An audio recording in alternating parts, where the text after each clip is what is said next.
సరే, చాలామంది ఎదుర్కొనే ఒక కామన్ ప్రాబ్లం హెమరాయిడ్స్. దాని గురించే ఈరోజు మాట్లాడుకుందాం. చాలామందికి వస్తుంది కదా.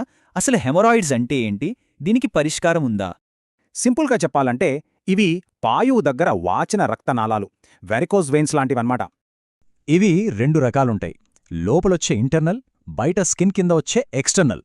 వీటి మధ్య చాలా తేడా ఉంది. మల విసర్జనలో స్ట్రెయిన్ చేయడం, ఎక్కువసేపు కూర్చోవడం, ఇవన్నీ సిరలపై ఒత్తిడి పెంచి వాపుకు కారణమవుతాయి.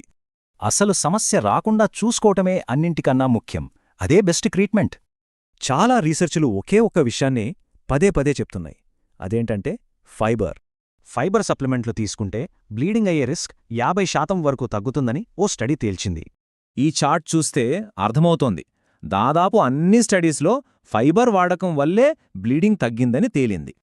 అంతేకాదు, ఓవరాల్గా లక్షణాలు కూడా దాదాపు 47% తగ్గాయట. ఒకవేళ లైఫ్ స్టైల్ మార్పులు పనిచేయకపోతే అప్పుడు మెడికల్ హెల్ప్ తీసుకోవాలి. సర్జరీ అవసరం లేని కొన్ని సింపుల్ ప్రొసీజర్స్ ఉన్నాయి. ఇవి డాక్టర్ ఆఫీస్లోనే చేసేయొచ్చు. సమస్య మరీ తీవ్రంగా ఉంటే, అంటే గ్రేడ్ 3 లేదా 4 స్టేజ్లో ఉంటే సర్జరీనే బెస్ట్ ఆప్షన్. సర్జరీలో కూడా 2 రకాలున్నాయి.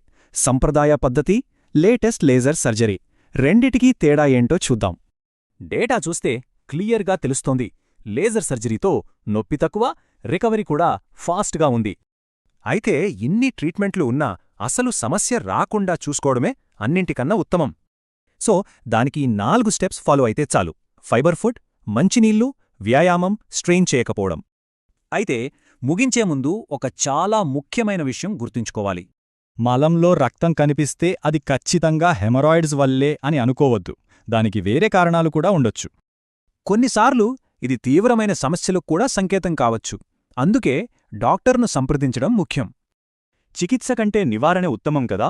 మరి మన ఆరోగ్యం కోసం ఈ రోజునుంచే ఓ చిన్న మార్పు మొదలుపెడితే ఎలా ఉంటుంది?